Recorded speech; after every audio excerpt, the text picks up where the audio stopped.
pueden estar ahorita en la clase. Yo les voy a compartir mi pantalla.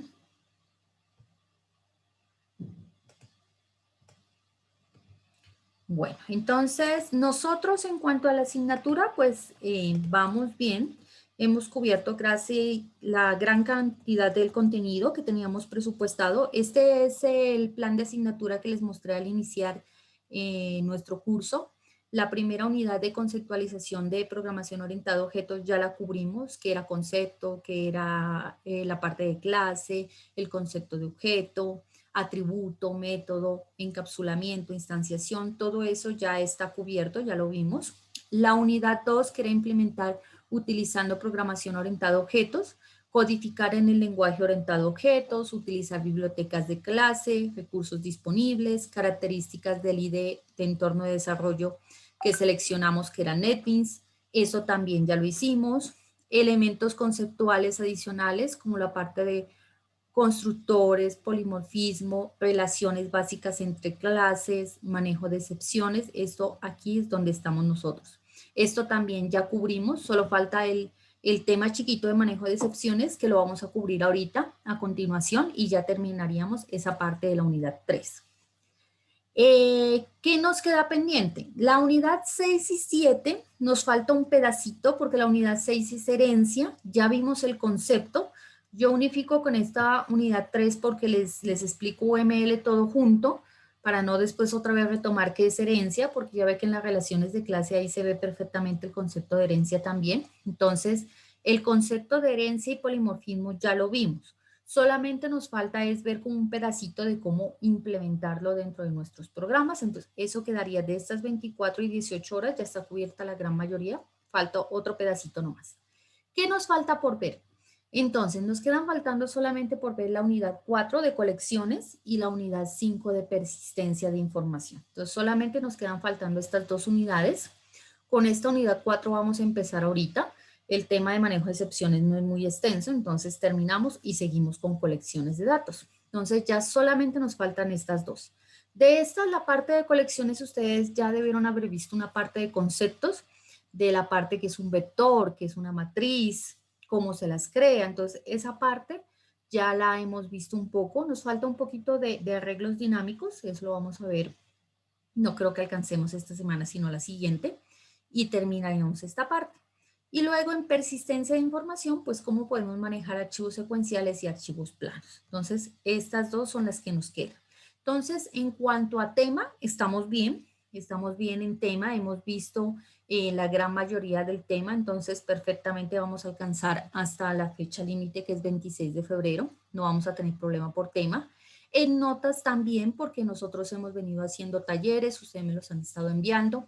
Me he colgado un poquito, no a todos les he subido la nota, no se preocupen, yo voy revisando, pues ahora estuve de vacaciones, casi no toqué mucho el tema, pero ahorita ya arranco de nuevo otra vez a calificar los que me van quedando pendientes por subir notas. De eso no se preocupen, hemos ido sacando notas, entonces podemos decir que en resumen vamos muy bien en cuanto a lo que hemos planeado, que vamos a ver la asignatura, y lo que nos queda pendiente pues nos alcanza en el tiempo que falta. Bueno, eso era que quería mostrarles más o menos para que vean que estamos bien en esa parte, no se vayan a preocupar. ¿Qué vamos a ver ahorita? Ahorita vamos a ver manejo de excepciones, que es el último pedacito de tema que nos quedaba faltando de la unidad 3. Entonces, recuerden que si tienen alguna duda, alguna inquietud, pues me interrumpen, no hay ningún problema y cortamos el tema y continuamos con lo que ustedes tengan cualquier duda. Entonces, manejo de excepciones. ¿Qué se trata ese concepto de excepción? Recuerden que la excepción es cuando pasa algo que nosotros no esperamos, ¿sí?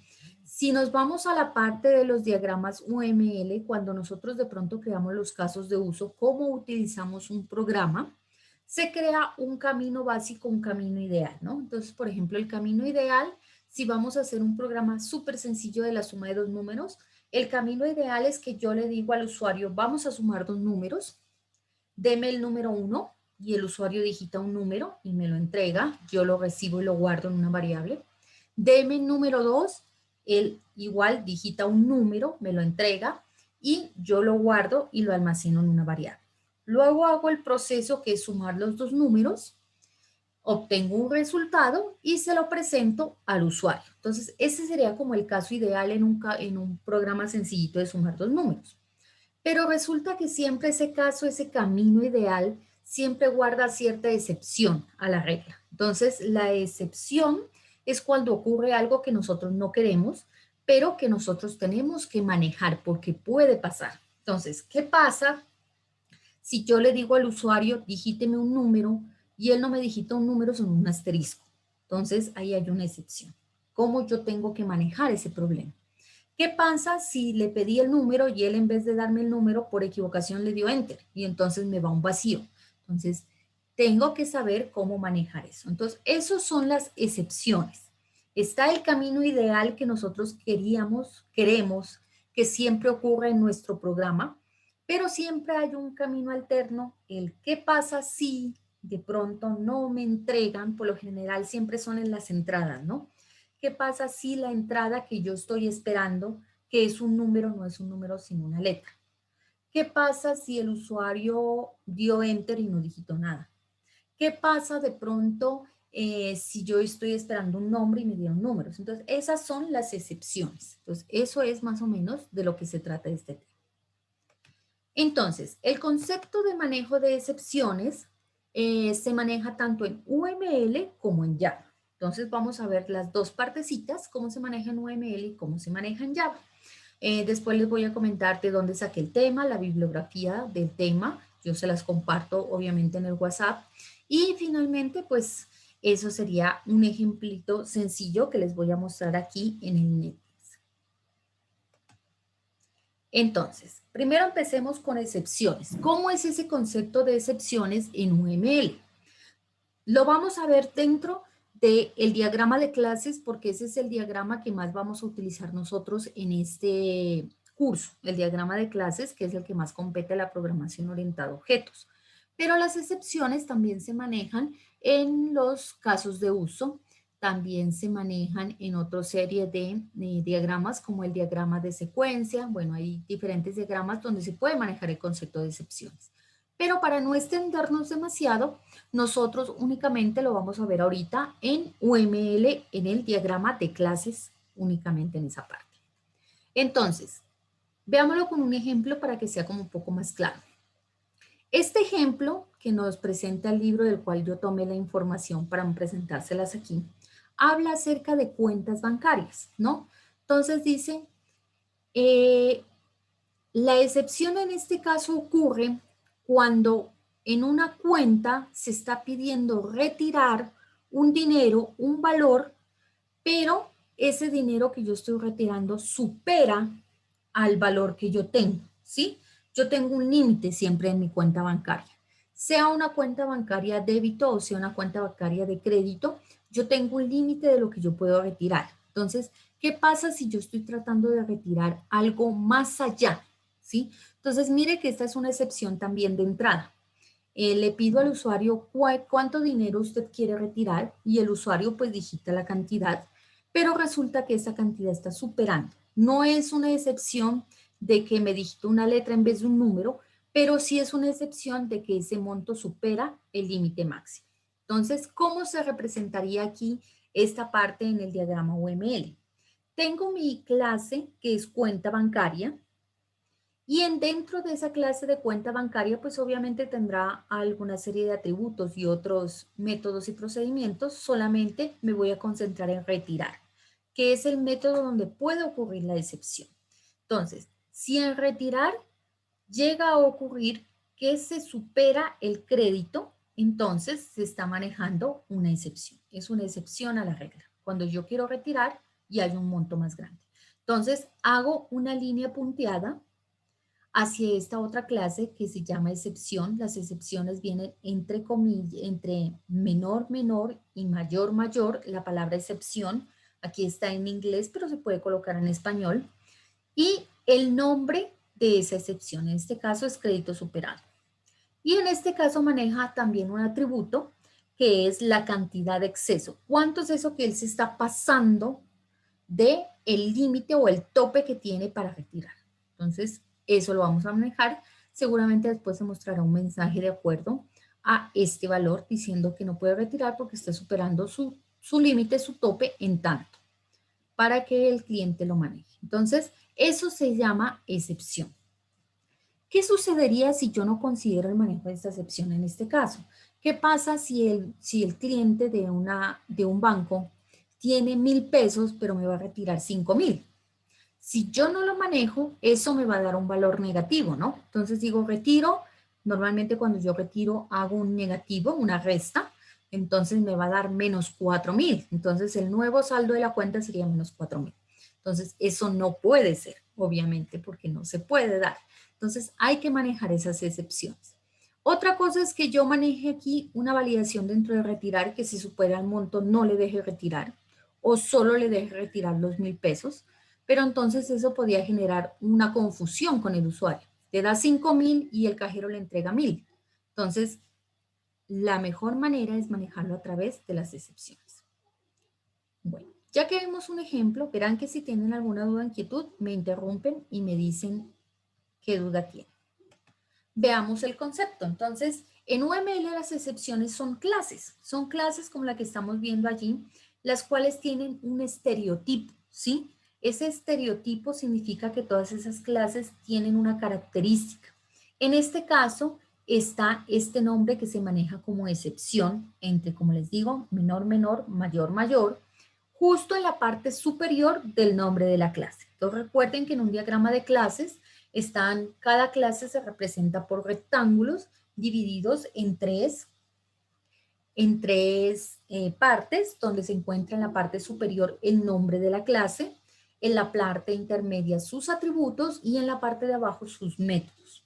Entonces, en la clase de excepción, en la parte donde va su nombre, en la parte superior, excepción con menor, menor, mayor, mayor. Ese es el estereotipo que se da. ¿Qué son? Pues son un tipo especial que se maneja en modelado. Recuerden cuando yo les expliqué OML, les dije que están los diagramas básicos, los símbolos básicos, pero se manejan unas extensiones. Son este tipo de cositas con las cuales uno puede identificar ciertas cosas, como en este caso la excepción. Entonces, están consideradas dentro de OML y se consideran un tipo de señal que a su vez también es un tipo de clase. Es una clase con la que se puede enviar una señal al usuario. Visualmente se representan igual que la clase. Obviamente tienen que tener el estereotipo para saber y diferenciarlas de las clases normales. La siguiente figura, que era la que teníamos, la que estábamos manejando en el ejemplo.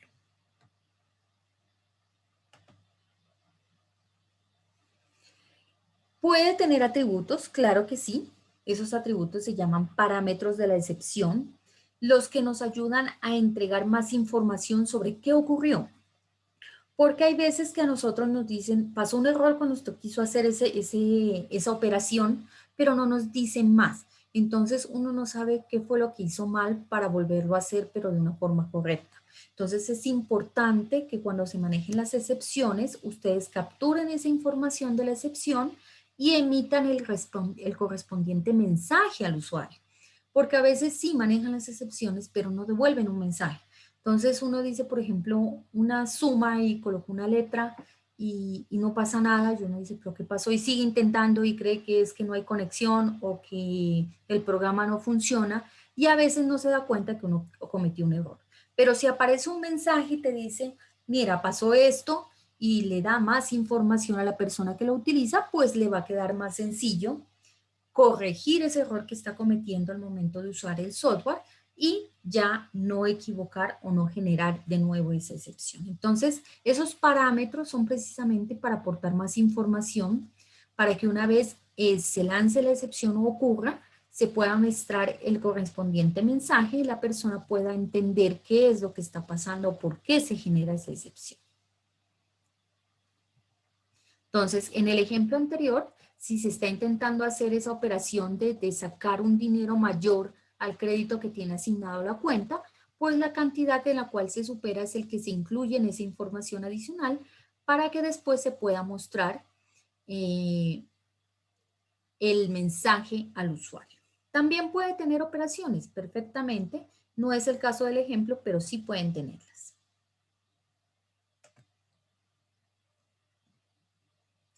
Entonces, el manejo de excepción en UML no es que sea muy diferente a cómo se maneja en Java. Se maneja de una forma muy similar.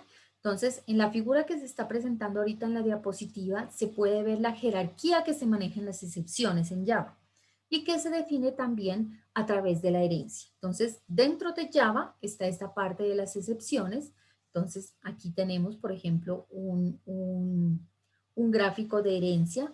Podemos ver, por ejemplo, cuando hay una excepción, cuando hay un error en la máquina virtual, este hereda de lo que es una excepción típica, un error normal, y esta a la vez hereda de la excepción más grande, que es un error en el momento de la ejecución. Entonces, se puede manejar, mire, por ejemplo, esta que estamos definiendo, si nosotros definiéramos esto a través de una clase, entonces nosotros extenderíamos de excepción y a la vez de esta otra. Entonces, en UML y en Java la excepción es eso, un camino alterno que puede ocurrir cuando se genera un error. Entonces, la figura nos muestra las excepciones en las aplicaciones que derivan, directa o indirectamente desde la clase más grande de excepción que se maneja en Java, que es exception. Entonces, mientras las excepciones de la máquina virtual, por ejemplo, es cuando se queda sin memoria, cuando no puede acceder a los recursos del sistema, entonces esas las define el lenguaje por defecto, están incluidas, y él derive directamente de error. Pero si nosotros vamos a hacer alguna excepción ya desde nuestro programa, nosotros derivamos directamente de excepción. Entonces, aquí hay un ejemplo en Java cómo se maneja. Esta clase, crédito superado, la que estábamos viendo en UML, ¿cómo la definiríamos nosotros ya en lenguaje Java? Mire, crédito superado, el mismo nombre que nosotros estábamos manejando aquí. Voy a saltar aquí, mire. Esta clasecita, crédito superado, que yo la definí en mi lenguaje UML, yo llego y la paso a Java, public class crédito superado, que extiende de excepción. Mira, ahí estoy aplicando la herencia, que es lo que nosotros veíamos aquí en esta parte. Miren, esa excepción que yo voy a crear, esa clase tipo excepción, la heredo de excepción. Aquí está, extiende de excepción. Ya creo en la parte interna como un atributo privado. Recuerden, la recomendación es que nuestros atributos de nuestras clases estén definidas como privado para que no estén abiertas a la persona de afuera y para seguridad de que nuestros programas no puedan sufrir un ataque de personas que quieren robar información. Entonces se lo define como privado el atributo entero, cantidad de exceso, que era el atributo que nosotros lo habíamos definido aquí en nuestro diagrama. Entonces, aquí está. Y obviamente, si yo tengo mi atributo como privado, tengo que definirle un método que le permita consultar. Entonces, sencillamente lo que le está haciendo es, se define un método para poder entregar ese dinero más adelante. Aquí no está definido. El que sí tenemos aquí es el constructor. Entonces, public crédito superado con la cantidad como entero para que esa se pueda guardar dentro de mi atributo. Pero obviamente para poder consultarla voy a tener que necesitar un método para poder visualizar el valor. O si no, también se puede hacer como getMessage, capturar el mensaje o convertirlo a cadena y entonces entregaríamos nosotros ese valor. Entonces, UML y Java manejan los dos las excepciones, se las puede manejar desde el diseño y complementarlas ya en el momento de la programación. Habrán otras excepciones que yo no coloque en UML porque uno no va a entrar a diseñar todo completamente a detalle. Como yo les decía, uno diseña las cosas más relevantes. Hay otras excepciones que se van a manejar ya directamente en código. Ahora les muestro un ejemplo sencillito. Entonces, entre las dos se manejan las excepciones que puede llegar a tener mi programa que yo estoy construyendo. Bueno, entonces para Java ya específico dejamos UML y ahora nos concentramos solamente en el lenguaje. ¿Qué es manejar una excepción? Entonces, en Java es una estructura de control. Recuerden que las estructuras de control son esas que me permiten saltar al programa, ¿no? Están las instrucciones secuenciales, se van haciendo una detrás de otra, y una estructura de control le puede decir, ejecute esto o haga lo otro. Tiene una forma muy similar a los if, ¿sí? A los si tal cosa, entonces haga esto. Si no, haga lo otro, ¿sí? Una estructura muy similar. Ya se los voy a mostrar ahorita a continuación. Y es una estructura de control. ¿Para qué está hecha o para qué está diseñada? Para manejar condiciones anormales. Entonces yo tengo mi camino ideal por el cual debería cumplir mi programa, pero si llega a ocurrir algo anormal, lo puedo manejar a través de esa excepción. Pueden ser tratadas por el programa directamente y si yo no las trato, Java las maneja. Entonces tampoco es que las excepciones están libres en Java. Si yo no las manejo, las maneja él. ¿Y qué son? No sé si se habrán dado cuenta, pero cuando ustedes cometen errores en sus programas, en la parte de abajo de la ejecución, en el cuadrito, ahorita se los muestro, eso sale un montón de mensajes en líneas azules, error en tal parte y sale, pero una chorrera, le digo yo, una chorrera de líneas donde dice que ocurrió el error y una vez le cuesta como entender dónde fue. Entonces, si usted no maneja sus excepciones, Java le va a botar todo eso. Entonces, eso es lo que hay que tener en cuenta.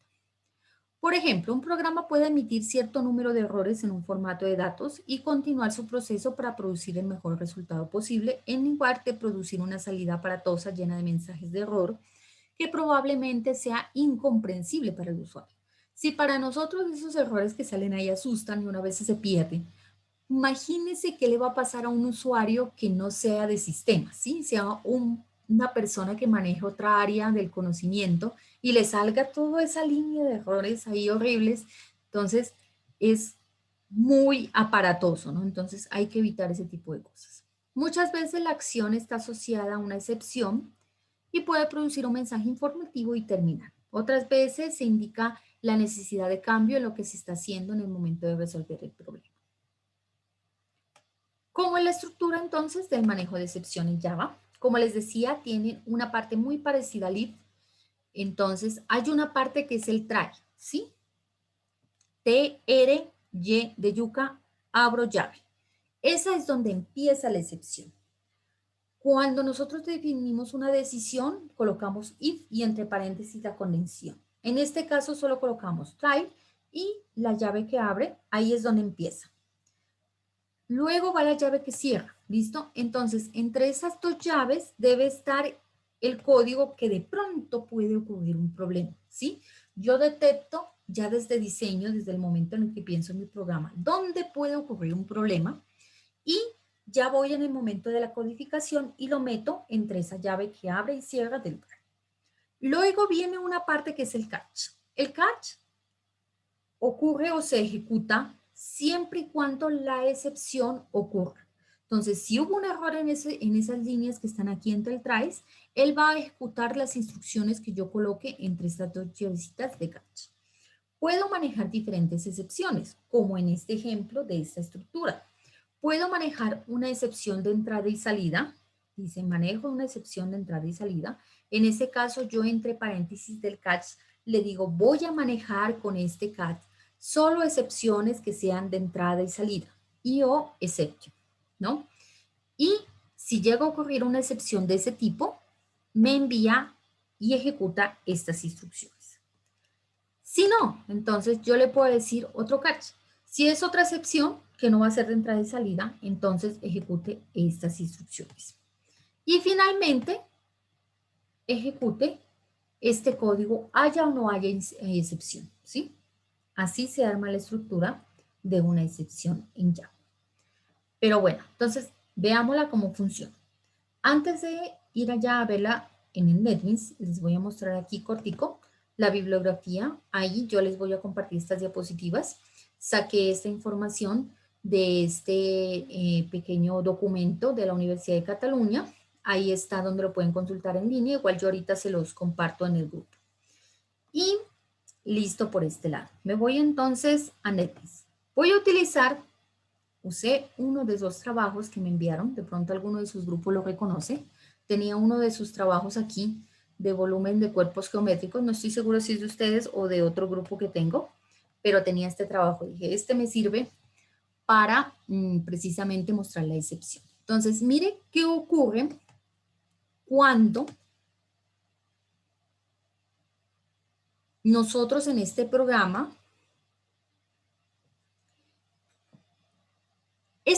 lo que pedía era altura, base y radio y podía calcular el volumen de diferentes cuerpos de diferentes figuras geométricas, el volumen de diferentes figuras geométricas. Entonces, lo ideal, lo que yo esperaría es que la persona me digitara un número, ¿sí? Ese es mi camino ideal. Y entonces le daba el volumen del cilindro y él entregaba, le daba el volumen de la esfera, me entregaba un valor, me daba el volumen del cono y me entregaba, y me daba el volumen del prisma, ¿listo? Pero, ¿y entonces qué pasa si me digitan una letra? ¿Sí? Esa es una excepción al camino normal. Entonces, volumen del cono. Pónganle cuidado en la parte de abajo de aquí. Aquí está el manejo de excepciones, ¿sí? El programa no maneja excepciones, pero Java lo hace, ¿sí? Entonces, esta es su forma en la que ella maneja. Miren, aquí me generó una cantidad de líneas de código. Miren, ¿sí ven? Aquí están todas las líneas de código de la excepción. Dice, ocurrió una excepción al momento de ejecutar. Sí, hay una excepción de tipo número. Estaban esperando un número y llegó una letra E. ¿Sí? Vean que no es tan comprensible para nosotros. Imagínense para alguien que ejecuta el programa y que no sabe el sistema. Se va a pegar una perdida en esta recepción. Entonces, mire, dice, hubo un error tratando de convertir un decimal, pasando la doble, y aquí hay una cantidad hasta que por el final, aquí está. Mire, me dice dónde está. En el mouse click en la 68, ¿sí? Yo le doy clic allí y él me lleva justo al momento, dice en el botón, cuando le dieron clic al botón. Ah, listo, fue cuando le dieron clic al botón. Bueno, continúo más acá abajo.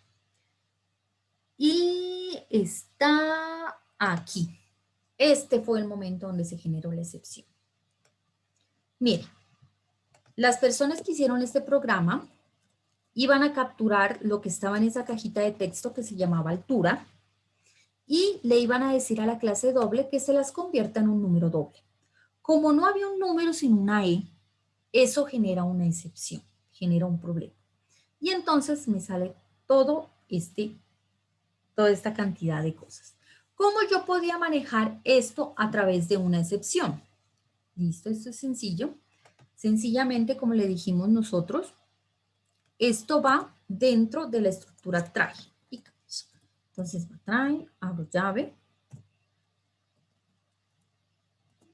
Esto de aquí.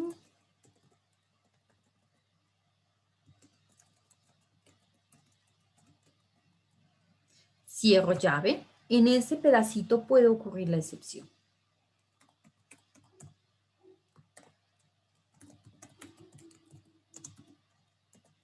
Cualquier excepción la voy a poner, aunque es una excepción de cambio de número. O sea, si usted quiere específicamente esa excepción, usted la puede ver aquí.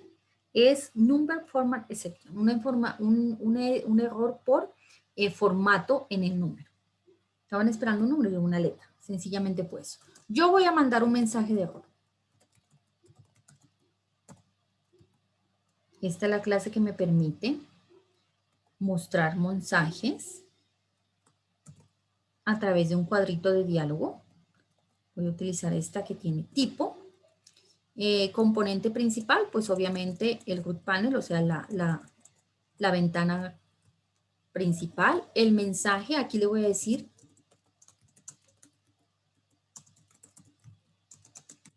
error al leer el valor. El valor. En mayúsculas numérico. Sepa que es que eso era un número. De altura o radio. Listo. Título del cuadrito de diálogo de ese mensajito. Lo voy a colocar. Error en valor. Y luego acaba el tipo. Entonces, aquí en tipo,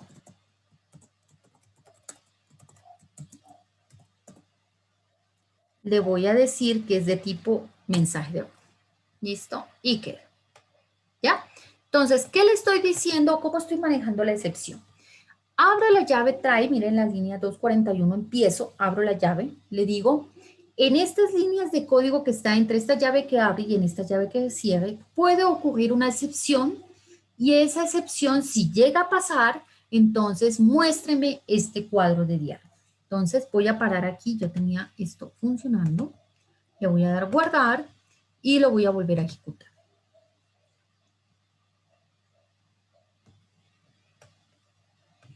Entonces, caso normal, si ocurre el caso normal a pesar de que yo defina la excepción, pues él sigue trabajando normalmente y no pasa nada, eso no va a modificar el caso común y corriente. Lo que modifica es el caso cuando yo defino una letra. Creo que lo definí solo en el cono. Creo que lo definí en el cono porque este programa que lo hicieron los compañeros no lo hice yo. Ahí está. Eso.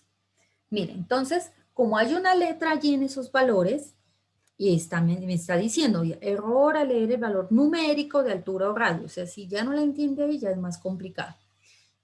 Le dije que era de tipo error, entonces aparece el icono de error. Aquí está el título que yo le di para la ventana emergente y me parece. Ok. Entonces, pues la persona ya obviamente tiene que entender que aquí colocó algo que no era un número y ya otra Profe, vez se puede calcular. Dígame. normalmente en los espacios donde se puede escribir, o sea, en el TXT no se le puede colocar que solo ingrese números. Sí, o sea, ese tipo de validaciones se puede hacer también de otras formas, ¿sí?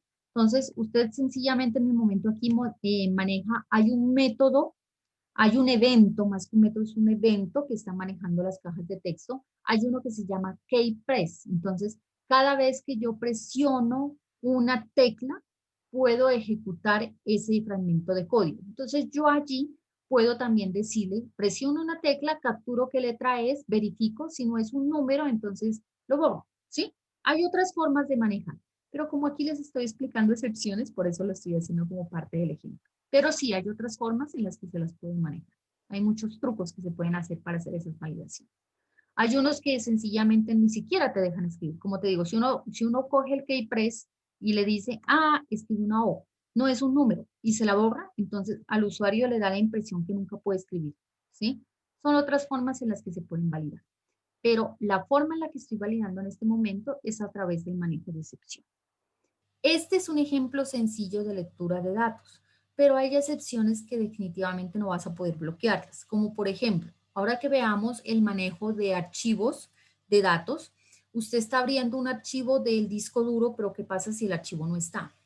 ¿O qué pasa si el archivo está dañado? Entonces, ahí hay que manejar como sea excepciones, ¿sí?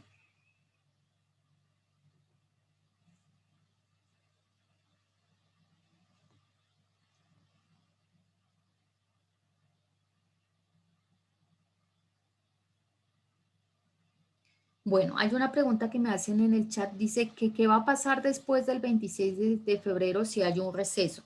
Pues el calendario, no he revisado, pero el calendario del siguiente semestre, que sería el A del 2021, recuerden que todavía estamos en el B del 2020, el calendario del semestre A del 2021 para segundo semestre en adelante no había salido. Voy a revisarlo y ya si algo les comento, pero sí obviamente va a haber una especie como de receso entre este semestre y el siguiente. Por ahí miré en el calendario de los de primer semestre que ellos ingresan el 4 de abril. Es muy probable que entonces nosotros también hagamos ese mismo inicio en 4 de abril. Si entramos al siguiente semestre en 4 de abril, entonces habría un receso desde el 26 de febrero hasta el 4 de abril. Tendría más o menos un mes.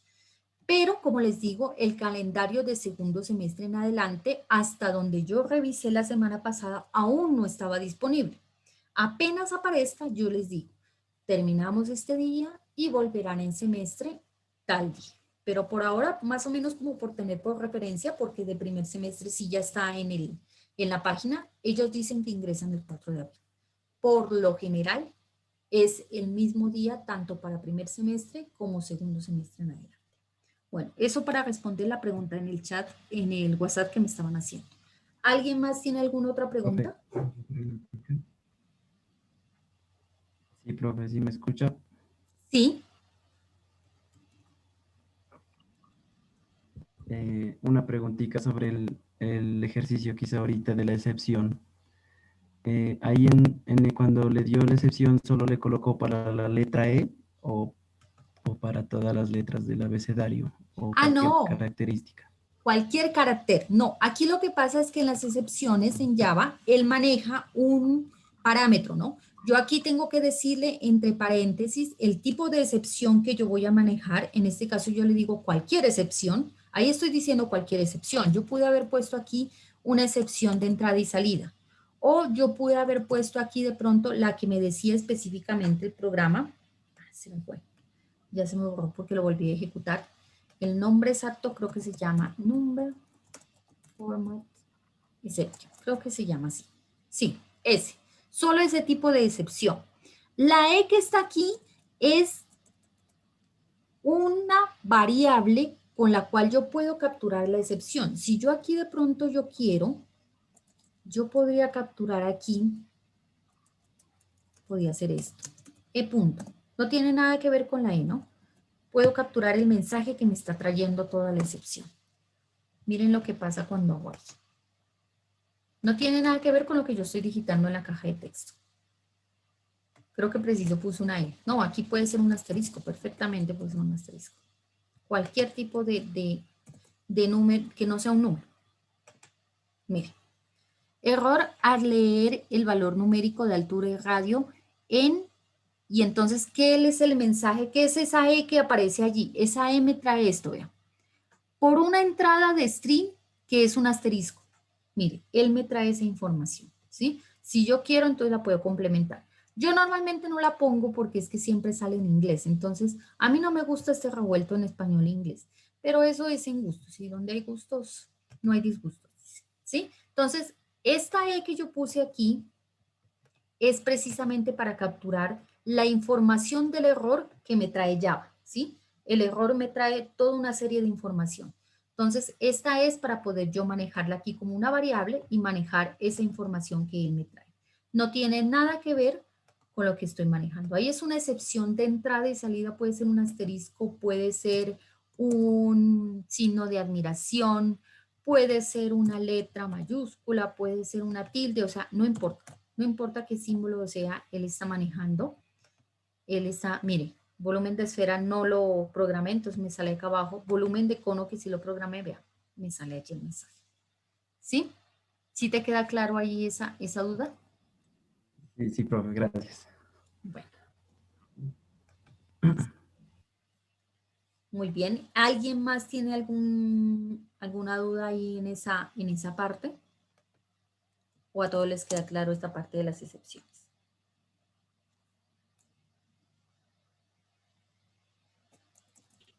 Profe, Sí. yo tengo una preguntita. Solamente con colocar en excepción E ahí, o sea, ¿en qué parte le dice que no debe recibir otra cosa que no sea números? Cuando nosotros hacemos cuando ejecutamos exactamente aquí este método, cuando le decimos a la clase doble que me convierta lo que está dentro de la caja de texto en un número, y esta clase doble se da cuenta que eso no es un número, ella dispara una excepción, ¿sí? Eso se llama el disparo, ¿no? Entonces, ella me devuelve aquí, me dice, no me devuelve un número, sino que le dice al programa, a Java le dice, no, aquí hubo una excepción, yo no pude hacer eso. Yo no pude convertir lo que estaba en esa caja de texto en un número porque eso no es un número, ¿sí? Entonces, ella devuelve ese error. Aquí en este momento es donde se genera la excepción. Ahí es donde él se da cuenta, esta clase, recuerden que estas son clases y métodos ya programados. Eso ya está programado en Java. Entonces, esa clase es la que se da cuenta del error y la que nos devuelve a nuestro programa. Nosotros lo que estamos haciendo aquí sencillamente es decirle a nuestro programa, esté pendiente si de pronto alguna de estas dos líneas, porque ese error puede ocurrir en la 242 y en la 243. En cualquiera de estas dos puede ocurrir. Si llega a ocurrir el error allí en esas líneas, Usted captúreme qué error ocurrió, ese lo captura a través de la letra E, y muéstreme este mensaje, ¿sí? Entonces, nosotros lo que estamos diciéndole es, esté pendiente y si se genera un error, ejecútelo. ¿Quién es el que se da cuenta? La clase doble cuando él trata de convertir. Ahí, ellos son los que, esta clasecita, cuando ejecuta este método, es la que se está dando cuenta. Vale, profe. Listo. Como les digo y como decía el compañero, hay otras formas de validar. Eso sí, no le vean ciencia. Esto aquí en la programación es tan bonito que podemos hacer el mismo ejercicio todos nosotros en el curso y tendremos 23 ejercicios distintos. Entonces, eso también como para darles una recomendación. Por allí vi un grupo que en un ejercicio me mandó uno igual a otro. Entonces, pónganle en cuidado porque es completamente imposible que todos programemos de la misma manera, pongámosle el nombre a las variables exactamente iguales, nuestro proyecto se llame exactamente igual y nuestras clases se llamen iguales, ¿sí? Entonces, pónganle cuidado a eso. Yo por ahí le escribí al grupo, atención, esto ya lo vi, tengo una muy buena memoria más encima. Veo un proyecto, veo los nombres, veo las variables y digo, esta ya la vi, ¿sí? Entonces, pónganle en cuidado a eso. No los penalicé, por así decirlos, al grupo. No solamente les dije vuélvanlo a enviar nada más, pero pónganle en cuidado. Entonces, aquí como para completar esta validación de cómo manejar que no nos metan letras en números, se puede hacer de muchas formas. Usted coloque eso en Google y le salen cursos de programación que le dice hágalo así, o hágalo de esta forma, o hágalo con el ClickPress. ¿Cuál es la mejor? Desde que funcione, todas son válidas, ¿sí? Usted mire cuál es la mejor para manejar. Hay algunos que les gusta el KeyPress, como les digo, que no les deja ni siquiera escribir la letra, pero a veces las personas se desesperan y le dan duro al teclado, sobre todo los que no entienden de programación, le dan duro al pobre teclado porque dicen, no, es que el teclado no funciona la letra, ¿sí? Entonces, yo prefiero dejarlos que escriban lo que quieran y después les digo, no, vea, ahí coloco mal, ¿sí? Para que le pongan cuidado. Pero si ustedes quieren hacerlo con el KeyPress, vale. ¿Qué es lo que sí vamos a hacer? Ya vimos excepciones, entonces ya en sus programas que me entreguen de ahora en adelante no tienen por qué salir esta chorrera de aquí de líneas azules si yo coloco una letra en una entrada. Yo espero que ya apliquen, sea que lo manejen a través de trycats o sea que lo manejen de otra forma, pero yo espero que ustedes ya validen de ahora en adelante. ¿Listo? Eso para tenerlo en cuenta. Bueno, ¿alguna otra duda de ahí de esa parte? Porque voy a cerrar el tema de excepciones y empezamos con colecciones de datos.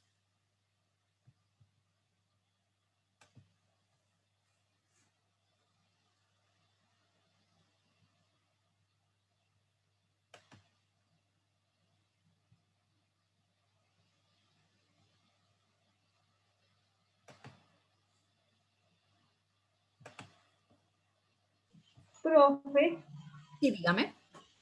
antes de continuar, una preguntita fuera de tema. Sobre WhatsApp, ¿usted qué opina de las nuevas políticas de privacidad? No son nuevas. Es que ese es un detalle que muchas personas no han entendido. Cuando a uno le dicen en este tipo de herramientas, son herramientas que uno puede utilizar que son gratis, la verdad es que no son gratis. Pónganle cuidado a WhatsApp, a Facebook, a Twitter, a Google, al correo electrónico. Nada es gratis. El problema que tenemos nosotros los usuarios es que cuando instalamos estas aplicaciones y dicen condiciones, términos de uso, uno le dice acepto. Eso es como decirle que sí se va a casar con alguien sin conocerlo, ¿sí? Entonces la recomendación es lean. La política de WhatsApp que captura información por debajo, captura información de el dispositivo en el que estás instalado el WhatsApp, captura información de tus contactos, captura información de cuánto tiempo pasas en WhatsApp, captura información del nivel de batería de tu celular, localización, el GPS, captura lugar y todo, o sea, captura una cantidad de datos, sino que eso te lo dijeron en el momento en que uno instaló WhatsApp, cuando yo instalé WhatsApp en mi celular, me apareció. Acepta términos y condiciones y uno más encima tiene que darles un chulito a una caja de texto y decirle acepto. Y cuando usted dijo acepto, se llevaron su información, ¿sí? No es gratis. Ninguna de esas plataformas son gratis. Uno paga el hecho de utilizarlas con la información de uno. Hay que aclarar, mucha gente se asustó porque creyó que le estaban robando los mensajes. No, los mensajes están cifrados de extremo a extremo. Se supone, ahí se abro las comillas porque no me consta, no conozco el código de WhatsApp, no conozco exactamente qué están guardando en sus bases de datos y qué están haciendo, pero se supone en esas condiciones de uso, dice que ellos capturan ese otro tipo de información, pero no los mensajes. Entonces, ellos no pueden leer tus mensajes. Eso se supone. Bueno. Pero sí capturan es otro. ¿Cuáles son tus contactos? El tiempo que utilizas, si le dan sí me gusta, si de pronto compras algo por WhatsApp. Aquí en Colombia no es muy común, pero en otros países uno puede comprar cosas por WhatsApp. Uno vincula su tarjeta de crédito o débito al WhatsApp y uno sencillamente le da a comprar y debita directo. Ellos pueden capturar a dónde estás comprando, cuánto es el monto de lo que tú compraste, todo ese tipo de cosas. Lo mismo pasa en Facebook. Cuando salió Facebook, todo el mundo, uy, qué chévere, me puedo conectar con mis amigos y este señor que hizo Facebook, pero pensó en nosotros, no pensó en nosotros. Eso se llama algo que se conoce en sistemas como modelo del negocio. Una cosa es la funcionalidad que le presentas al usuario, a nosotros nos presentan esa funcionalidad. Puedes contactarte con tus amigos, compartir cosas, comentar, darle me gusta. Y otra cosa es lo que va por debajo, cómo la empresa se va a lucrar por debajo con ese sistema. ¿Cómo se lucran ellos? Con la información. Ellos venden la información. Si ustedes vieron el escándalo en Estados Unidos del Facebook, porque vendieron información de los usuarios para que entonces las campañas políticas le enviaran mensajes personalizados a la gente, y hubo todo un escándalo y todo el mundo dijo, uy, no, pero ¿cómo? ¿Cuándo? ¿Cómo? ¿Dónde? Entonces Facebook fue hasta el Senado y dijo, el señor dijo, bueno, ¿y usted por qué hizo eso sin consultar a la gente? Sí consulté a la gente. Cuando dijeron términos, condiciones y usos, políticas de privacidad, y usted dijo, acepto, ¿sí? Entonces, lo que pasa es que nosotros no nos hemos dado cuenta. ¿Qué es lo que cambió ahorita? Como WhatsApp era de otras personas, WhatsApp era de otras personas, pero este señor de Facebook tiene mucha plata, ya saben de dónde, tiene muchísima plata, compró WhatsApp, compró Instagram, compró, a ver, cuando uno habla el WhatsApp dice, ¿no? Proveído por Facebook y sale todas las plataformas, ¿no? Todas las plataformas salen que tiene él. Ya les digo, espérenme, yo entro aquí, directo. Ah, no, ya han quitado el mensajito. Sale Instagram, Facebook, Twitter, bueno, eso compró un poco de cosas.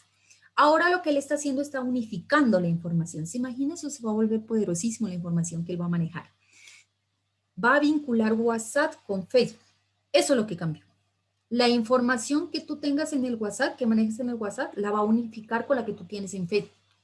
Y al unificar eso entre todos los usuarios y entre todas las plataformas que él está manejando, va a manejar una cantidad de información y eso les venden a las empresas. No sé si ustedes se han dado cuenta, a mí me ha pasado, yo por ejemplo compro algo a través de las cuentas de las empresas son distintas en WhatsApp, ¿no? Uno le sale, esta es una cuenta de empresa. Yo a veces compro algo en una cuenta de empresa, ¡pum!, compré un libro. Luego voy y me voy a revisar el Facebook y de repente en el Facebook entonces me sale un libro parecido al que compré, de otra empresa. Compré este libro. Dijo, ajá, aquí es donde está. Estos señores le vendieron la información a la otra empresa para que la otra empresa me pueda mostrar publicidad personalizada. Si tú le vendes algo a alguien y ya sabes lo que le gusta, es muy probable que esa persona te lo compre. Entonces, ese es el negocio que hay por debajo. El escándalo salió porque como ahorita a uno tocó darle a aceptar, cambiaron las políticas y lo que está ahorita en WhatsApp también se va a ver en Facebook. Entonces la gente se puso a revisar. ¿Y qué es que pasa? Y se puso a revisar las políticas de él y se dieron cuenta de eso. Pero eso ya está hace mucho tiempo, hace mucho tiempo. O sea, lo que uno sube en redes sociales ya no le pertenece a uno, le pertenece a estos señores y hacen fiesta con esa información. Uno paga el uso de esas plataformas con la información de uno. Entonces, por eso mi recomendación siempre ha sido, tengan mucho cuidado con lo que ustedes suben en la información. Sí, ustedes ya son, pues son jóvenes, ya saben, pero hay gente que se entusiasma y sube fotos y fotos muy personales y creen que eso les pertenece. No, usted una vez la subió allá, la perdió. Eso ya va a dar hasta la China si a ellos les interesa. Sí, entonces tengan mucho cuidado con lo que comparten en este tipo de plataformas. Bueno, no sé si aclaré tu duda o si alguien más quiera aportar acerca del tema. Es interesante darse cuenta de ese tipo de cosas.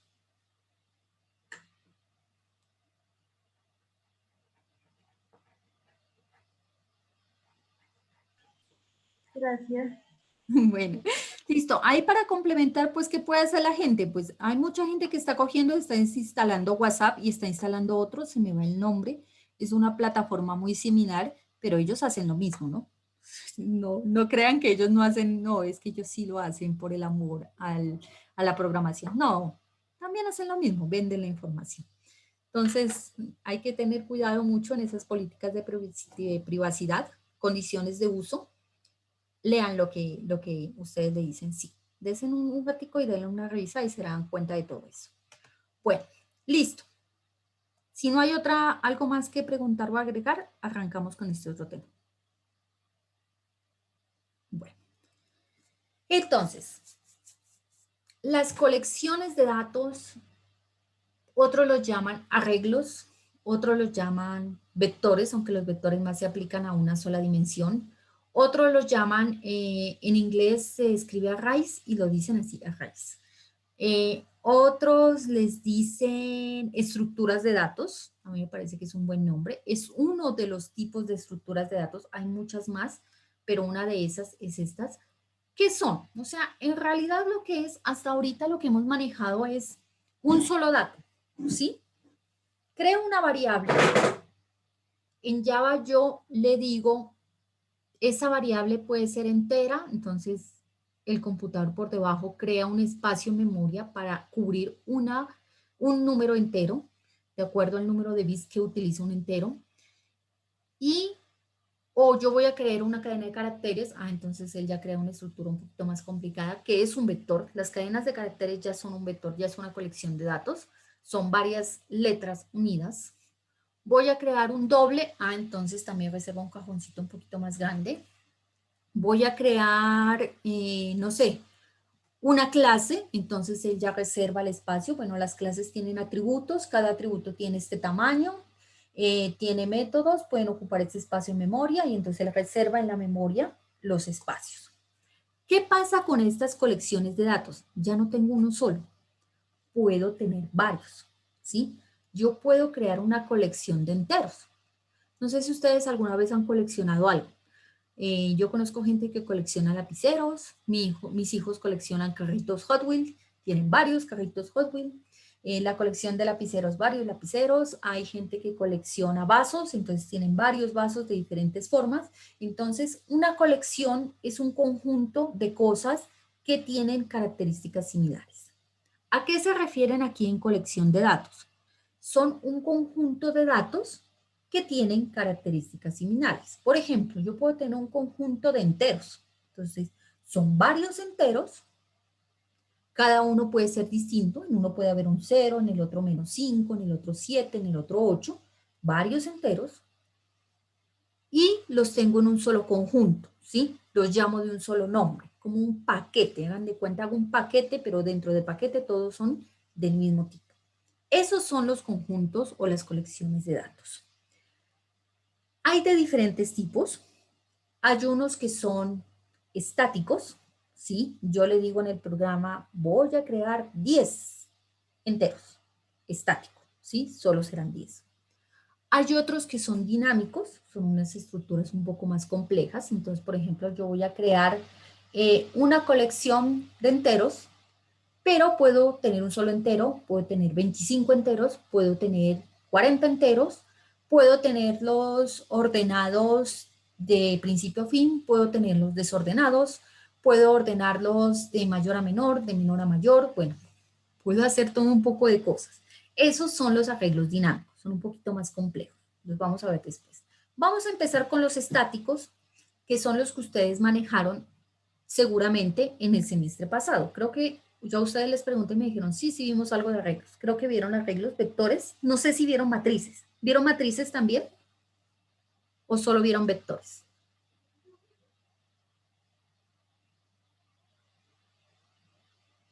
Porfa, alguien que me confirme. ¿Ustedes el semestre pasado vieron solo vectores o también alcanzaron a ver matrices o otra estructura más compleja? No creo que más compleja, no creo. De Creo pronto, que matrices no. Solo vectores, listo. Bueno, los vectores son los más sencillitos, ¿sí? No se preocupen. Luego veremos las matrices, tampoco es nada del otro mundo. Entonces, ¿qué son este tipo? Como sea, es una colección de valores, de datos, de información. Todos están relacionados entre sí, ¿sí? Entonces, tienen una estructura básica. Por ejemplo, si yo digo todos serán enteros, pues todos van a tener esa misma estructura. Si yo digo todos van a ser caracteres, todos serán caracteres. Puedo decir todos son cadenas de caracteres, perfecto, le admite. Puedo decir voy a tener una colección de ventanas y se puede, una colección de ventanas. Lo que sí es que todos están relacionados, todos tienen una estructura básica que comparten en común, ¿sí? Su información va a ser distinta, pero todos tienen esa misma estructura. Entonces, se asemeja un poco al concepto matemático de vector y matriz. Ustedes lo vieron en la matemática de un vector. Por ejemplo, si yo trazo un vector en la recta numérica de enteros, entonces dice que empieza en 0 y termina en el 10. Entonces, ahí trazaba yo el vector, ¿sí? Empezaba acá, tenía un puntico, trazaba la línea y al final tenía la fecha donde terminaba. Entonces, un vector de 0 a 10. Asemejando ese concepto matemático, miren que la programación trata de asemejar mucho de la matemática, por eso nosotros somos ingenieros, aplicamos la ciencia básica de la matemática aquí en programación. Entonces, adaptaron ese concepto y crearon los vectores aquí en programación. ¿Qué es una matriz? No le vean ciencia. Entonces, haga de cuenta que un vector es como un tren, ¿sí? O un autobús, donde en cada sillita va sentado un tipo de datos que maneja la misma estructura básica. Enteros, que son los más sencillos. Entonces, un autobús lleno de enteros. Eso es un vector. ¿Qué sería una matriz? Tengo 4 autobuses llenos de enteros, ¿sí? En matemáticas también se manejan las matrices, ¿sí? Son rectángulos, entonces tienen filas y columnas. Asemejémoslo con algo más sencillo, con una tabla, ¿sí? Una tabla que ustedes les debieron haber enseñado en alguna parte en estadística. Filas y columnas. Solo que las tablas a veces allá pueden tener diferentes tipos. Aquí no, casi siempre manejan el mismo. En Excel maneja filas y columnas. Entonces, eso es una matriz, ¿sí? Ya no tengo una sola filita de enteros, sino que tengo filas y columnas de enteros, más o menos. Todos colecciones de datos. Vamos a aprender entonces cómo tratar vectores estáticos, matrices estáticas. Puede definir uno las dimensiones que quiera. Las más comunes son vectores y matrices. Filas por columnas, pero usted puede definir cosas en 3 dimensiones. Filas, columnas, profundidad. 4 dimensiones, ya ni sé cómo se llama eso. Se pueden definir, pero no son recomendados porque ya se vuelven un poco más engorrosas de manejar. Entonces, normalmente no pasamos de vectores y matrices. Se puede manejar de enteros. ¿Por qué se crearon esta parte del manejo de colecciones de datos? Por ejemplo, los programas que hacemos. Cuando nosotros le decimos maneje la información de un empleado y entonces guardamos identificación en una variable, nombre en otra variable, manejamos dirección en otra variable y manejamos teléfono y después decíamos consulte la información de ese empleado y nos salía un empleado, ¿sí? Pero en la vida real las empresas no tienen un empleado, tienen 5, 20, 50 empleados. Entonces, imagina definir 50 cédulas, cédula empleado 1, cédula empleado 2, cédula empleado. Se nos vuelve muy engorroso de manejar. ¿Por qué no manejamos un vector de empleados? Creo una clase empleado y después creo un vector de 50 empleados y tengo la información de cada uno de ellos. Esas son las colecciones de datos. Se crearon para facilitarnos los días. Entonces, están las estáticas, vectores, matrices, están las dinámicas, entonces hay, las más sencillas son listas, pilas, colas, luego vienen árboles, grafos, maneja algo que se llama un entero, un puntero. Es un puntero que me va diciendo a dónde está el siguiente, a dónde está el siguiente. Por eso es dinámico, en cualquier momento puede decir, la fila se acabó aquí y de aquí para allá estos ya no van. Entonces, ese es el concepto dinámico que tienen estas estructuras. No se me asusten, las vemos más adelante. Primero las más sencillas. Bueno, las cadenas de caracteres ya las han manejado y eso es un vector. Es un vector de caracteres. maneja un concepto que se llama dimensión. Entonces, cuando son sobre todo los estáticos, yo le digo, voy a crear una cadena de caracteres de 100. Entonces, significa que va a tener 100 cajoncitos, uno seguido del otro, y todos, en cada uno de los cajones, yo voy a guardar una letra. Cuando yo, por ejemplo, digo, voy a crear un vector de enteros de 5, entonces él crea 5 cajones en memoria, y en cada uno de ellos va a poder meter un entero completo. La dimensión nos dice el tamaño del vector. ¿Cuántos cajones tiene? ¿Sí? Esa es la dimensión. Si tenemos una matriz va a haber 2 dimensiones. ¿Cuántas filas y cuántas columnas? Pero por ahora, sepan eso. Dimensión, tamaño que se tiene. Si es un vector que es lo más sencillo, que es una sola fila, entonces, ¿cuántos cajoncitos tiene esa fila? ¿Qué es lo que hay que tener en cuenta? ¿Sí? Resulta, y eso es un error que uno a veces comete mucho cuando está aprendiendo esta parte de vectores, que a nosotros cuando somos niños nos enseñaron a contar de la siguiente manera. ¿Cuántos lapiceros hay? Entonces uno empieza 1, 2, 3, 4, así nos enseñaron a contar. Pero resulta que la computadora no cuenta desde 1, la computadora cuenta desde 0. Entonces, el primer elemento de un vector, yo le digo 5. Entonces, él me crea 5 cajones. El primer cajón es el número 0. Si contáramos nosotros para nuestra lógica como seres humanos, lo que nos enseñaron desde chiquitos, el primer cajón debería ser el número 1, pero para la computadora es el número 0. Significa que el último cajón va a ser la dimensión menos 1. Entonces, el último cajón de ese vector de 5 será 4 menos 1. Póngale atención a esa parte. Entonces, pondránle cuidado a eso, es un error muy común. Dice, guarde este dato en el primer cajón y una vez se le coloca el vector en la posición 1. Y ese ya no es el primer cajón, ese es el segundo cajón. Y a veces, el peor de los errores, ahí genera una excepción. Vaya a guardar en el último cajón de un vector de 5 y dice, el vector en la posición 5. Y entonces el computador dice, la 5 ya no existe. Solo es la posición 4, es la última. Entonces, algo que hay que tener en cuenta y hay que ponerle mucho cuidado ahí en esa parte, ¿sí? No se vayan a perder ahí. ¿No? Entonces, por ejemplo, aquí hay un arreglo en memoria. Le dijimos que nos crea la computadora un arreglo de 6 elementos. Entonces, él crea, como les digo, 6 cajoncitos en memoria, lo relaciona allá internamente en la memoria, y en cada uno de ellos yo puedo guardar. Entonces, aquí le estoy diciendo un arreglo de 6 elementos tipo float, si no estoy mal. Esperen, yo les confirmo exactamente como dice aquí. Sí, son tipo float. Entonces, él me va creando estos cajones. Mire que el primero se llama 0. El segundo es el número 1, el número 2, el número 3. El último es el número 5, a pesar de que tiene 6 cajones. Eso es lo único que hay que tener en cuenta. Aquí dice C, pero no se vayan a asustar. C y Java, C, C++ y Java manejan el mismo concepto de arreglos. Listo. ¿Cómo se declara un arreglo? Un arreglo se declara de la siguiente manera. El tipo de datos. Entonces recuerden que todos tienen un mismo tipo de datos en común. Si van a ser enteros, entonces el tipo de datos será entero. Si van a ser cadenas de caracteres, será string. Si van a ser tipo empleados, entonces será empleados. La clase empleados debe existir antes, obviamente, porque si no, no la vamos a poder utilizar.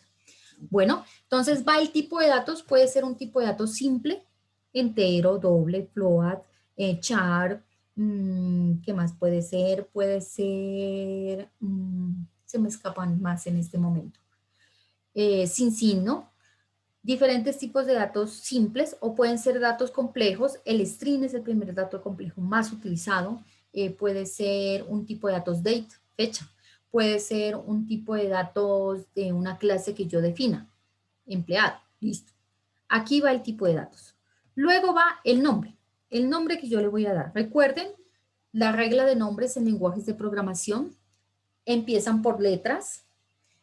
Pueden tener números, pero no puede ser la primera letra. La primera siempre tiene que ser una letra. No puede tener espacios, ¿sí? no puede tener caracteres especiales, no le puedo poner un asterisco, una cosa así extraña, no le puedo poner.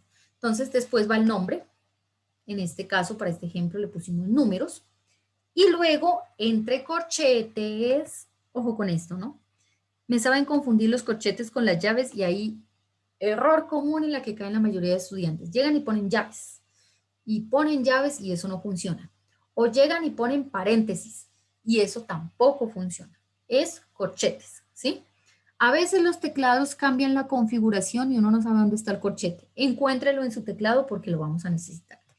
Corchete que abre, y entre corchete que abre y corchete que cierra va el número de elementos. Estamos en colecciones de datos estáticas. Entonces tenemos que decirle cuántos elementos va a tener nuestro arreglo. En este caso estamos definiendo un arreglo de tipo entero. Lo voy a llamar números y va a tener 10 posiciones, 10 cajones en memoria.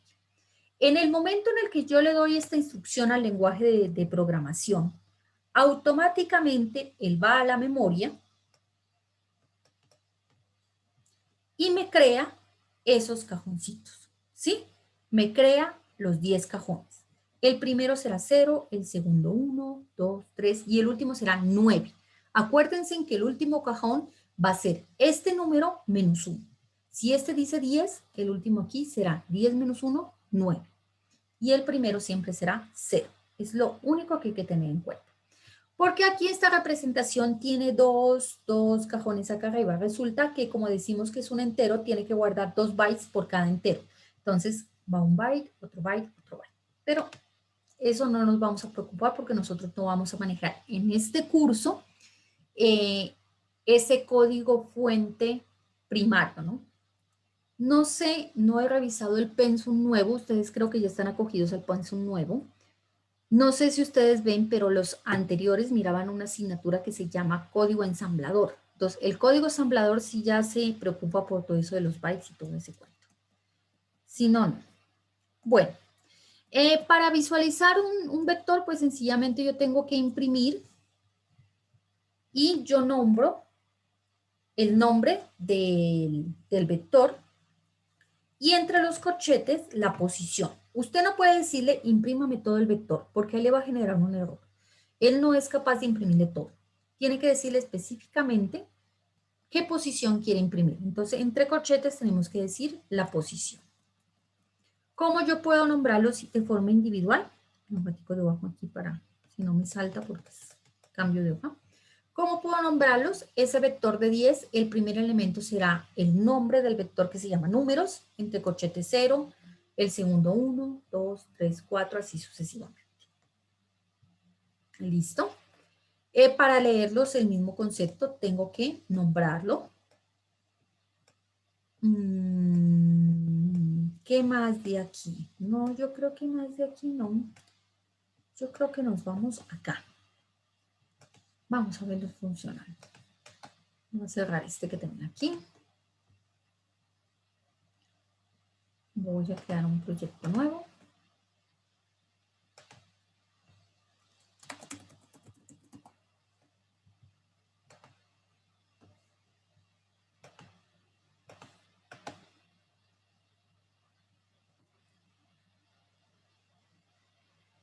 Tenemos una ventana, no hay problema.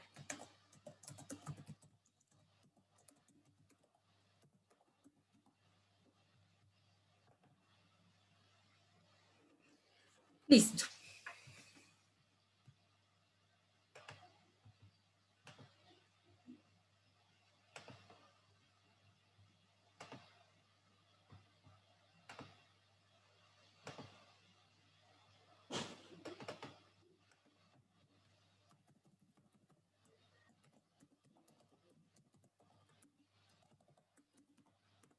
Ok.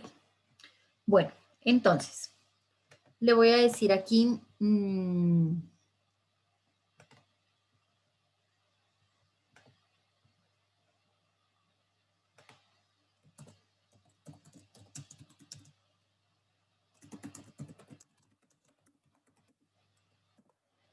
número de elementos de vector. Le voy a decir que me diga cuántos elementos quiere el vector. Recuerden que solamente se puede definir una sola vez. O sea, si él aquí me dice entonces quiero 10, pues entonces serán 10 y ya después no puede decir, no, tal vez modifiquemos. Se puede simular, pero un vector solamente se crea de un solo valor. Le voy a poner por defecto el valor de 0. No, tricito, esta letra aquí viene como muy chiquitina. Ok. Número de elementos del vector, le voy a poner un botón que diga crear. Listo.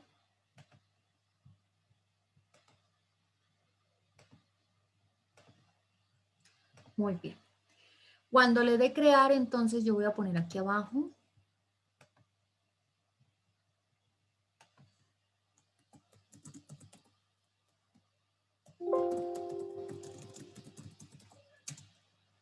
Digite el elemento. Y aquí voy a poner otra caja de texto. Por defecto la voy a dejar en 0. Esta letrita que me viene por defecto es muy chiquita. No creo que ustedes me la alcancen a ver allí. Listo. Y le voy a poner otro botón que diga adicionar.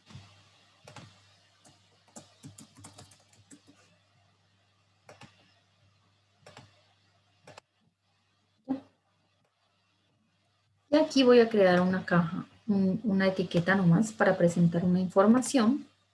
La voy a dejar sin nada. Le voy a cambiar el tamaño de la letra.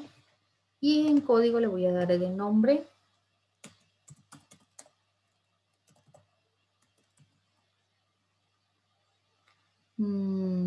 Elementos. Listo. Y a este de aquí tengo que hacerlo más grande. Elemento. Y a este de acá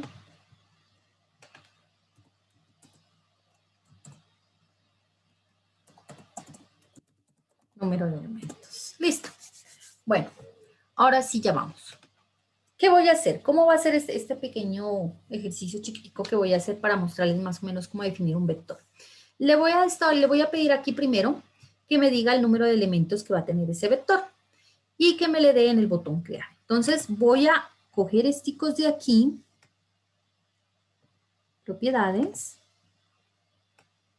Quiero que esto no se vea.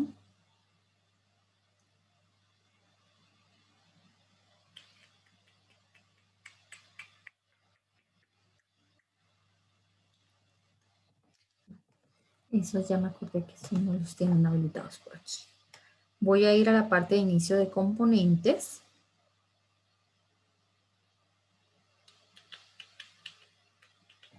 Aquí, cuando creo el constructor, después de que los haya inicializado, y los voy a volver invisibles. Entonces, este primero se llama JLabel3. 3, el de abajo.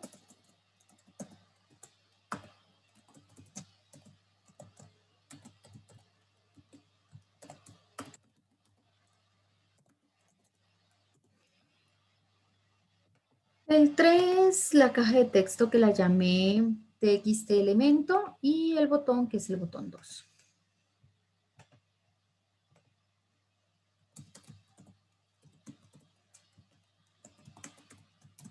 ¿Qué estoy haciendo aquí? Sencillamente voy a volver esos elementos invisibles para que en un primer momento el usuario no los vea, solamente ya una vez haya creado el vector. Y el botón 2.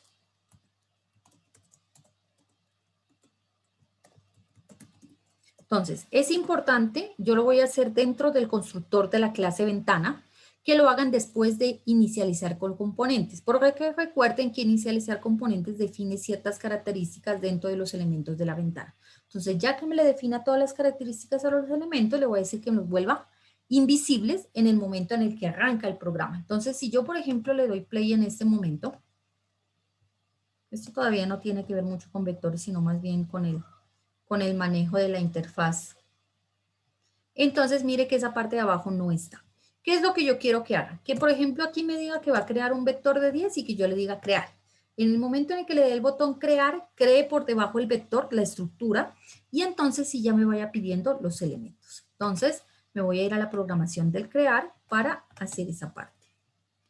Yo lo voy a hacer en mouse click. Hay algunos que les gusta hacer en el primero que es Action Performance, que es completamente, ¿qué es Action Performance? Que ocurra algún evento durante la ejecución del programa. A mí me gusta ser más específica y decirle que lo haga es cuando le den clic al botón. Cuando hagan clic con el mouse en el botón. Entonces, primero, voy a capturar ese número de elementos que la persona me dio aquí, ¿sí? Lo llamé num elementos.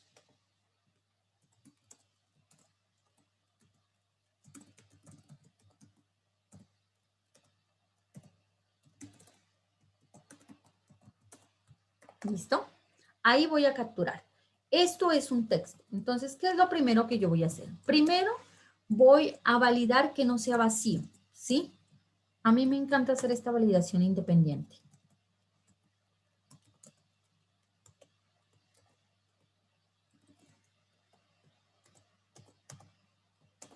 Entonces, si esto es igual a una cadena vacía, aquí le aumento, muchos me preguntan por ¿por qué lo coloco? Porque a veces me dan espacio y cuando me dan espacio no me coge la validación y el espacio igual es algo vacío, no tiene ningún otro elemento. Entonces, cuando esté vacío, entonces yo voy a sacar un mensaje. Ya es costumbre, yo siempre valido así. Uno ya a medida que va programando con los años, va creando como una estructura de cómo valida y cómo programa y cuándo, y así uno no se le olvidan las cosas. Punto. Mensaje nomás. Chart.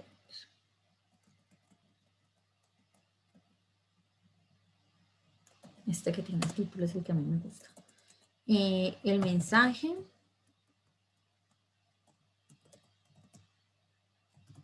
Cantidad de elementos vacío. El título. Error en cantidad. Y el tipo. Un cuadro de mensaje de error.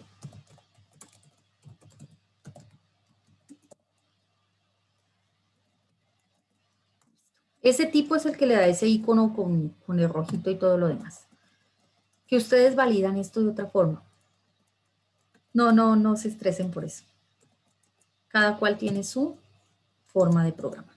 Listo. Si eso si eso no ocurre, significa que mi cajita de texto sí tiene algo. No sé qué es aún. No sé si es un número, no sé si es una letra. Se puede validar de diferentes formas. Yo para aplicar lo que les expliqué ahorita de las excepciones, lo voy a hacer con excepciones.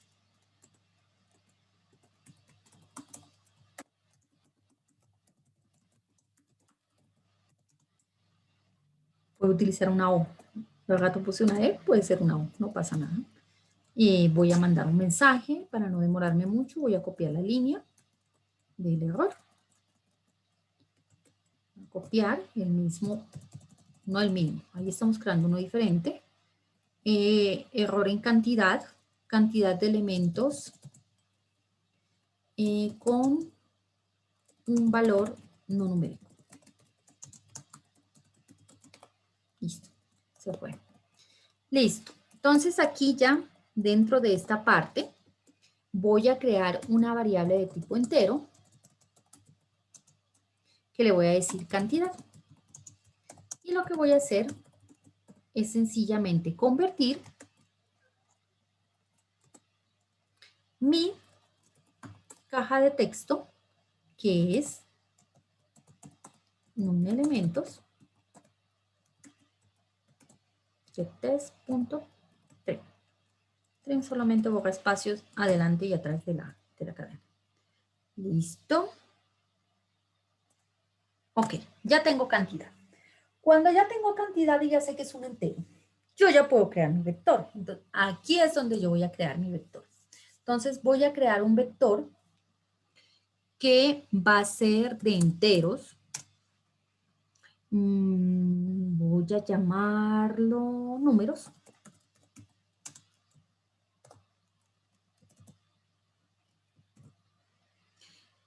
Tamaño, cantidad.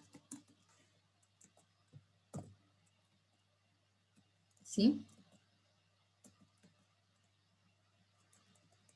Ya tengo algo que se llama números. Solo es una advertencia de que no se usa.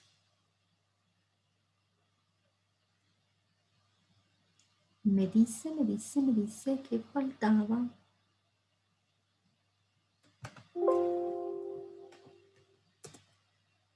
Bueno, espero que solamente sea un mensaje porque no parece que fue una. Listo, entonces, defino números y va a ser de tipo cantidad. Va a ser de tipo entero y va a tener la cantidad de cajoncitos que van a ser cantidad. Listo, ahí por esta parte. ¿Qué más voy a hacer? Voy a volver visible la parte de los elementos que había vuelto invisible. Entonces, estos tres elementos ahora sí los voy a volver visibles para poder adicionarlos. Bueno, entonces voy a manejar, era J, digo 3. A este le voy a manejar punto set visible, verdadero.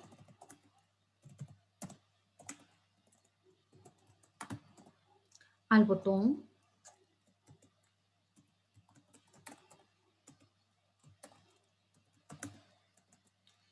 Y la caja de texto, elemento.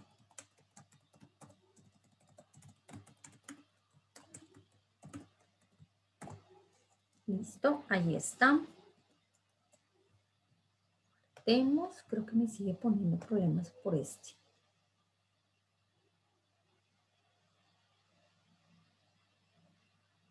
¿Por qué?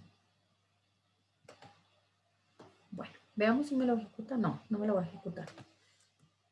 Voy a validar esa parte y ya reviso porque es que no me lo quiero recibir. Creo que es por el lugar donde lo estoy definiendo. Ya voy a plantear otra estrategia para crearlo. Número de elementos del vector. ¿Listo? Entonces, aquí le voy a decir 10. Ahorita verifico qué pasó allí y me aparece esto de acá. Solo el set visible. Entonces, creo que me está peleando por el lugar donde yo estoy definiendo el vector. Entonces, mejor lo voy a quitar de aquí.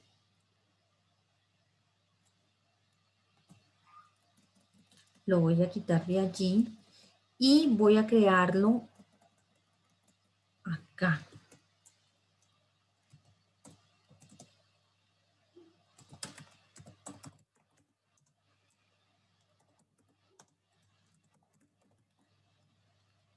Voy a crearlo con un valor fijo de 20.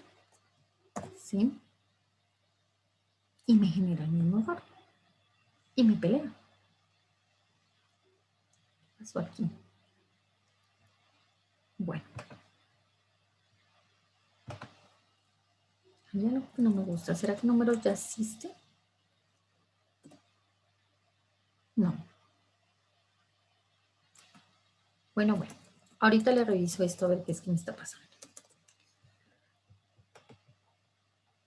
Botón adicional. ¿Qué quiero? Quiero que al momento en el que ya me digite un elemento y él me dé adicional, me haga la misma validación que estoy haciendo en el otro botón. Entonces voy a copiar primero esa parte de la validación. Ahorita reviso qué es que le está pasando a esto, porque es que no me quiere coger el valor. Voy a copiar esto de aquí, porque es la misma validación. Necesito manejar un entero. Eso sí, tengan cuidado cuando copian código de mirar que cambia, ¿no? Obviamente los valores, los nombres de las variables cambian, entonces tener mucho cuidado con esto. Aquí se llama elementos, entonces tengo que cambiar en todas las partes donde aparezca. Se llama elemento nomás, txt elemento. Listo. Cantidad no, elemento vacío. Error en elemento. Listo. Esto de aquí no. Esto de aquí lo voy a dejar. Esto de aquí no va.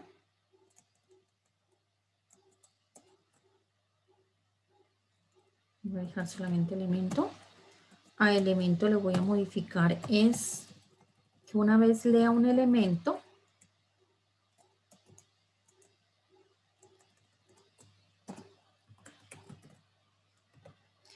me coloque un 0. Obviamente entre comillas. Listo. Y aquí voy a capturar un entero que se llama elemento.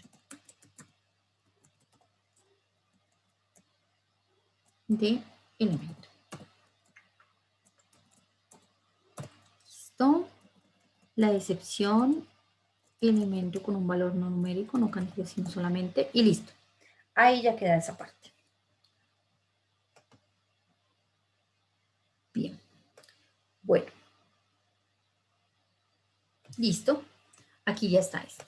Entonces, ¿cómo va a funcionar? La idea es que yo le diga cuántos elementos le voy a crear al vector, le de crear, él me lo cree, y luego a medida que yo le voy digitando cada elemento, me lo vaya adicionando en el vector. Entonces, son las 12:37. Yo creo que es hora como de hacer una pausa para poder ir a almorzar y regresamos a las 2 de la tarde y ya les presento ahí bien cómo es la parte de crear el elemento y cómo los vamos adicionando y después los mostramos acá abajo en una etiqueta. ¿Listo?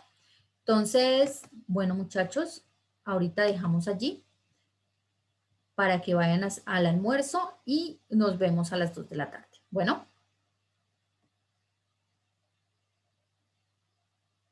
Bueno, profe, muchas gracias. Listo, profe, gracias.